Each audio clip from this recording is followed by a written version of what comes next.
ஸ்தோத்திரங்க. இன்றைக்கி நம்ம வாழ்க்கையில் ஒரு முக்கியமான விஷயம் பார்க்க போகிறோம். அது என்னென்னு சொல்லுங்கள் பார்க்கலாம். என் கையில் என்ன இருக்குதுன்னு பார்த்தீங்களா?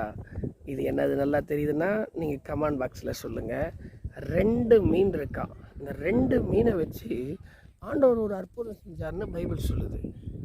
இந்த 2 மீனை வச்சு எப்படி அற்புதம் செய்ய முடியும்? இந்த 2 மீனை வச்சு கிட்டத்தட்ட பார்த்தீங்கன்னா 5000 பேர்கள் சாப்பிட்ற அளவுக்கு உணவு கொடுத்தாருன்னு பைபிள் சொல்லுது. எத்தனை பேர்னா, இந்த 2 மீனை வச்சு 5000 பேர் சாப்பிட உணவு கொடுத்தாருன்னு பைபிள் சொல்லுது.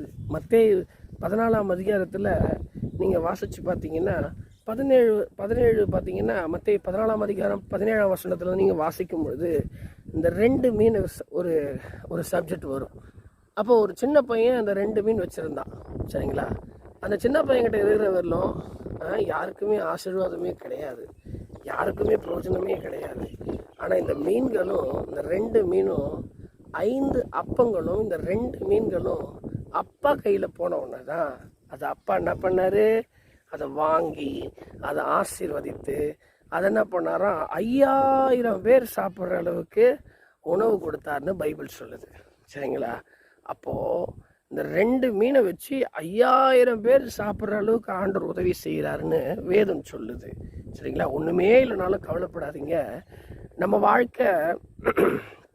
நம்ம வாழ்க்கை நாமே வாழும்பொழுது எந்த ஆசீர்வாதத்தையும் நம்மளுடைய வாழ்க்கையில் பார்க்கவே முடியாது.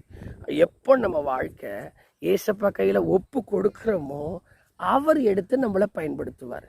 இந்த சின்ன பையன் வச்சுருந்தான் இந்த 5 அப்பம், அந்த 2 மீன், அது அவனுக்கு மாத்திரம்தான் பிரயோஜனமாக இருந்தது. எப்போ அந்த மீனும் அந்த அப்பங்களும் அப்பா கைக்கு போச்சோ அப்போ என்ன பண்ணாராம்? 5000 புருஷர்கள் சாப்பிட்டாங்கன்னு பைபிள் சொல்லுது. மீதம் 12 கூடை மீதம் எடுத்தாங்கன்னு பைபிள் சொல்லுது. அப்போ நம்ம வாழ்க்கையில் எப்போ நம்ம வாழ்க்கையை ஆண்டவர் கையில் ஒப்பு கொடுத்து நாம் ஜெபிக்கிறோமோ அவர் எடுத்து உங்களை 5000 பேர்களுக்கு பிரயோஜனப்படுத்துவார். நிறைய காரியங்களை உங்களை கொண்டு செய்ய போகிற காரியங்களை அவர் என்ன பண்ணுவாரா? நிறைவேற்றிட்டே இருப்பாராம். அதனால் சோர்ந்து போகாதீங்க, எதுவுமே இல்லைன்னு கவலைப்படாதீங்க. கர்த்தர் உங்களை குறித்து செய்ய போகிற காரியம் நிறைய இருக்குது.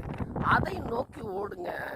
ஒன்றுமே இல்லாத இருந்தபோது இந்த 5 அப்பங்களை 2 மீன்களை வச்சு 5000 பேருக்கு கொடுத்த போது உங்கள்கிட்ட எதுவுமே இல்லாத போது கூட கர்த்தர் செய்ய அவர் வல்லவராக இருக்கிறாருங்க. சோர்ந்து போகாதீங்க. நிச்சயமாக ஆண்டவர் உங்களை பல மடங்கு உயர்த்துவார். கொஞ்சம் என்ன தெரியுமா?